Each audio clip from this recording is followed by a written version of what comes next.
All right. Well, the Davos men are meeting in the desert this week in Saudi Arabia at an event called, it's sort of a nickname, Davos in the desert. Now, when we say that, and when the media says that, most of us get pretty nervous because the idea of Davos is that, oh, these are unelected leaders making decisions for themselves that will affect the rest of us in possibly dangerous ways. So is that what's happening in this conference? Let's take a look.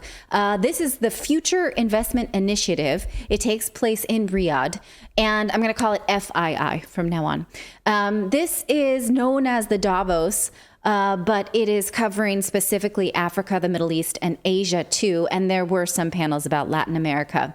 Now this year, I do want to say, just right out of the gate, it is a little bit like what Davos would look like if it wasn't trying so hard to be woke. There is not in this program, I spent a few hours going over it this afternoon, there's not a mention of much that's woke. There is climate change and research and changing global energy and things like that. But it is really not like, how do we make this one country better than the rest? In Davos this year, there was a hysterical panel that was like the rise of the West, the reemergence of the West and why it's awesome. Just sort of these, political and geopolitical preferences. This is devoid of this panel. But there are some things that give me pause when we see these wealthy, unelected people getting together to discuss the focus this year, something that maybe might affect us all, something called humanity. This is the welcome speech. It's called Welcome to the New Global Order. Yeah. And I'm like, welcome to the new global order. That makes me a little bit uncomfortable, but that's like Alex Jones level. Yeah. Yeah, well, they obviously haven't read the book How to Not Sound Like an Evil Overlord. Yes. That's how you sound like an evil overlord. Exactly right. And so I already got my feelers up because I was like, I don't like unelected people talking about that, but let's just see. But what they're talking about is how there's war. There's, this is post-pandemic. People are trying to figure out how to go back to work and what the economy looks like and what is energy resource. So what can we expect in this new global order? Can governments and businesses mitigate internal and external discords to minimize the risk of globalized societal collapse? Okay, I guess we're all thinking about that too. Right, so how do we mitigate overall governmental societal collapse? We take control of society so that we have access. We create a digital currency. We make sure that it's all under our control so that we don't have dissent. We take away your guns. We take away your freedoms. We censor you online so that people can't speak out about the trouble they're having. We give you pharmaceuticals so that we dumb you down and make you eat bugs. Make you eat bugs. We give you antidepressants so that you don't freak out. Yes, and so that's why I read these agendas, like the Bilderberg, like the Davos agenda, and you see all over there, panels about racial equality, panels about climate change, panels about misinformation. Of course, that's a big one. Misinformation is all over the Davos panel, this agenda this year in 2022. It's nowhere to be seen in this one. Not a single panel about misinformation. And I was fascinated by this and I kept looking, because these are the global elites. Jamie Dimon was there from JP Morgan Chase. Ray Dalio led off that speech you just had there. Right.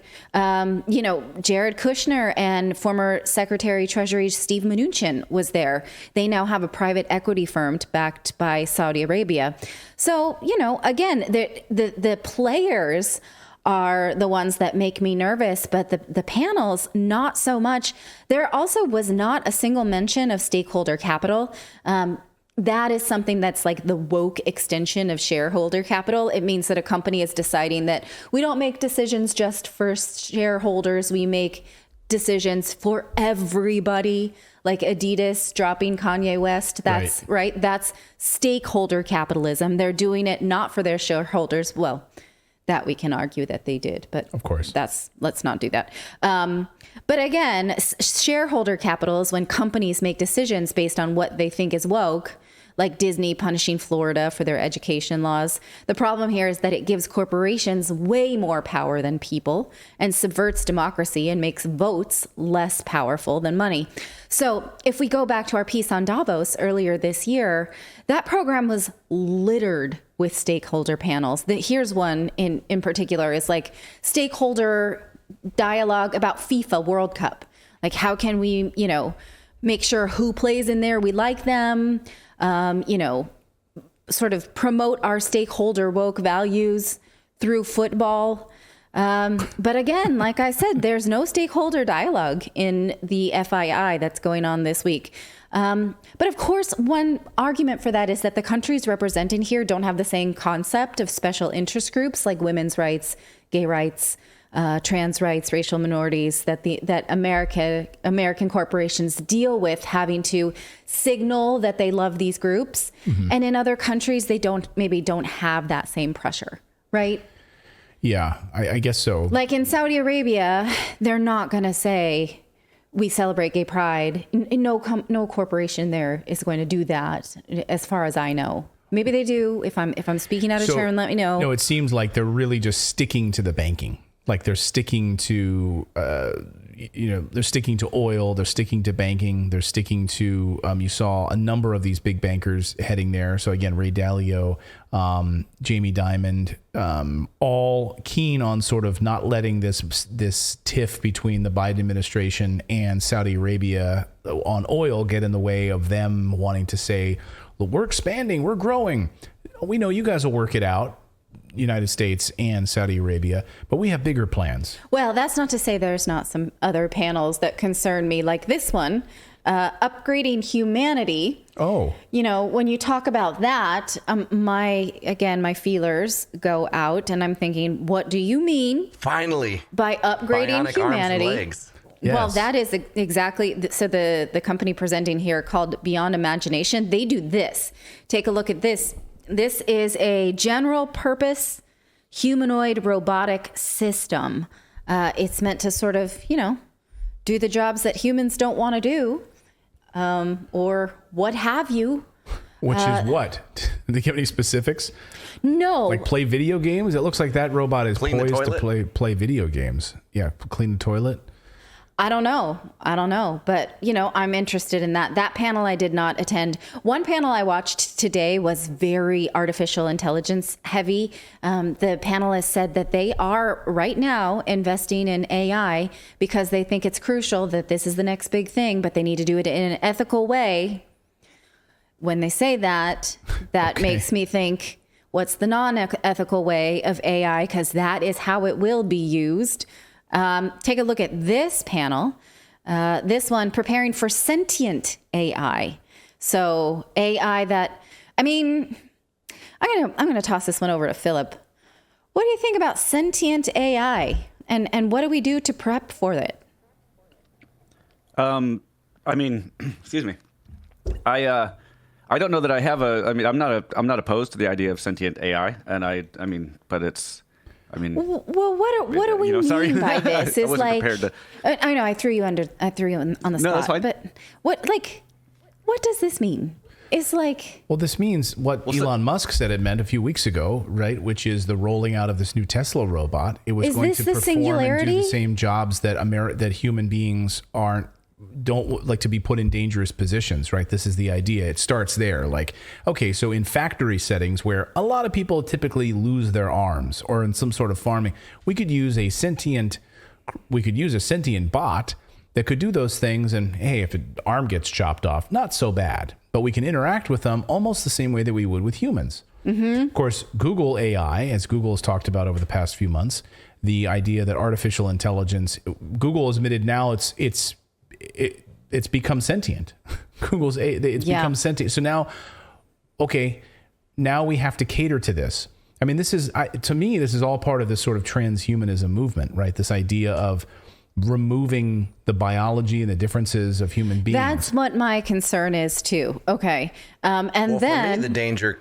Go ahead. I believe the danger of it is that we know that this will be used militarily. These will be military, beings at some point. And I just think that's the biggest fear. Is it's all this technology that comes out. It always turns out to go into military action. And it already is. Well, that's in large part, right? I mean, it might not look like that's why we have Asimov's. Go ahead. Just go ahead. I was just gonna say that's why we have Asimov's like 3 rules for AI. Which are like the whole you can't harm a human. I don't know if I remember them right off the bat. So if you can't harm a human, you must try to preserve yourself if you can, as long as it doesn't harm a human. And there's another one, I can't think of the second one, but it's basically like. But that wouldn't make it sentient then. Yeah, it would. Sentience is just aware of yourself or aware of things. Right, but if they're aware, then they could, like us, they could decide not to follow those rules. I guess. Well, somebody in the chat was saying that that the Google AI guy was not, that he was just a nut, and he was not. Okay, so you're going to give Google the benefit of the doubt here. Okay, I'm not, but maybe that guy was just a nut, and maybe there is no Google and AI sentience yet. That's the whole plot of Set My Heart to 5, which is the fantastic novel about how a sentient being eventually evolves into, again, it's a singularity, right? Right. Okay. Another topic that piqued my interest, Space Incorporated. How do we make money by moving into the great beyond? And, space tourism, that kind of thing. This next panel, I apologize, it was on 2 pages of the program, so that looks terrible to show you. But what that is ethics in the metaverse. Like how... when we all get into the metaverse, how do we be responsible? What does that consumer behavior look like? What do we need to prepare ourselves for? So you can see there's a lot of like high technology thought pieces here on how do we behave and how do we capitalize if. The one panel that also caught my interest about governance of technology was by the Prime Minister of Pakistan. But again, it's new frontiers and governance in the age of technology, but not heavy on the word misinformation. It's just not there. New frontiers and governance in the age of technology, right? How can we surveil the shit out of you? Yeah. How can we make sure that we control just about everything that you have? Now, a lot of people pointing out AI is not, in Rumble, a lot of people saying this too. AI is not sentient, it's programmed. Right, but the idea is that the programming takes place, and then the programming is so good there is a sentience about it. Yes. Yeah, and that's what they were talking about. They specifically said in that sentient AI. There is a difference between AI and sentient AI. Like at that point, the point it becomes sentient. I mean, that's something that they are trying to push towards. And there's no reason why it wouldn't be possible. Right. Well, like Katy Perry, someone says Katy Perry glitched out the other night when her eye started doing the Furby thing, or the Teddy Ruxpin eye during the. Do you guys all see that? Went viral where she was on stage and she's like, beep. Oh, it was really weird. My sister was convinced that was a robot. So a clone Katy Perry. Some just sort of broadly, though, about this taking place in Saudi Arabia and just the backdrop of Saudi Arabia with this Davos in the desert. A number of these bankers in 2018 canceled not to go there because of the killing of Jamal Khashoggi, right? Mm-hmm. The journalist that was killed by the Saudi regime. And so we've just forgotten that. We've moved on beyond that. We still don't have answers about that. Well, the United States a lot of times leads these, who gets blackballed and who's not. And given that the United States that sent the president to Saudi Arabia in August, I guess everyone else was like, well, if you can go, we can go too. Right. And it's really interesting because if the United States was willing to go to Saudi Arabia in August, didn't get its way when it came to lifting oil production, and then now is not here. In fact, the only U.S. politician that attended was Norm Coleman, the senator from Iowa, who attended a panel and spoke on a panel about carbon emissions. So, we do see President Biden shaking hands at Davos, Switzerland, but we will not see him at this conference because the U.S. is still smarting from Saudi Arabia dismissing its plea not to cut oil production, even though that was voted on by all OPEC plus members. The United States still took it very personally from Saudi Arabia. And there were rumors that the Saudi prince poked fun of President Biden's mental capacity when they met over the summer. He denies this, but... You know, the Wall Street Journal did a pretty in-depth report on it. Like, he was making fun of the president. Like, he's just like, this guy's he's wayward. He can't even complete a sentence. And he was like mocking him, openly mocking President Biden. I can also see why they probably didn't have a number of these conference, what do you call them? Programs? What do you call them at the conference? Panels on climate change and green energy initiatives and all this stuff. I mean, you're literally in the heart of oil. Yeah, right? There were panels on hydrogen, right, which is a fossil fuel. And I'm sure that if they're going to be going there, they're going to approve this panel. They're like in their backyard. Saudi Arabia, the government is absolutely going to make sure that these panels are at least maybe user friendly. Yeah. There's no way that they're going to be allowing like removing of oil, removing of fossil fuels here in Saudi Arabia. Yeah. It's just not going to happen. It's interesting. Well, it's very interesting. Go ahead. You go ahead. No, you. I was going to say it's interesting that when you look at how like all of the kind of like woke politics they had at the last Davos, that they're like all of those politics that these corporations firmly stand behind seem to be missing now. And if you truly believe in something, wouldn't you still be talking about it? Or is it just like they're just like, no, we don't actually care about that? Well, these are not the same companies from one to the next. So I'm sure the next Davos will look just as woke as the one in 2022. And this is like not woke Davos, So the media would like to say like, oh, look, these are ne'er-do-wells all making decisions for you here in the desert. This is like Davos in the desert. And then you look at it and you're like, well, actually, most of the ne'er-do-wells went to Davos. I'm not saying these people are not ne'er-do-wells. I don't know them. But their panels are much less, they're much less woke. So this is like woke and controlling us are two different things. Sure. Right? Like woke to me is okay, fine. Culturally, we can mock that and we can push that aside and take action on that. But literally controlling what we do with our banks, with our bank accounts, our computers, our surveillance, our bodies. To me, this is far more nefarious and far more worrying than the woke stuff. Right? In my opinion. Because I think most people don't give a shit about the cultural stuff. I mean, when you look at the voting, you look at how people vote. They care about their family, their money, their finances. They care about crime. Like that's at the top of the list. Their safety, their money, their food supply. But at the very bottom of the list is woke politics stuff. Like the stuff that Democrats are currently running on in the United States. Yeah. Right. It's at the bottom of the list. And to me, it's the stuff that really affects families is the stuff I just mentioned. Right. Yeah. So, it did seem to be surprisingly devoid from this agenda, but we'll still listen to what comes out of there because, I don't know, maybe they are trying to plug us all into the matrix to get fuel from our bodies. We'll see. We definitely need to stay woke to that. Samuel says a super chat and he wants to know where can he find the panels? Where's the information? It's on their website, right? Yes, it is on the website. What website? What's the website? We linked to it in the newsletter this morning, and I will tell you what the website is in just 1 second. It is FII-institute.org. FII-institute.org is how you can find all of these panels. Indeed.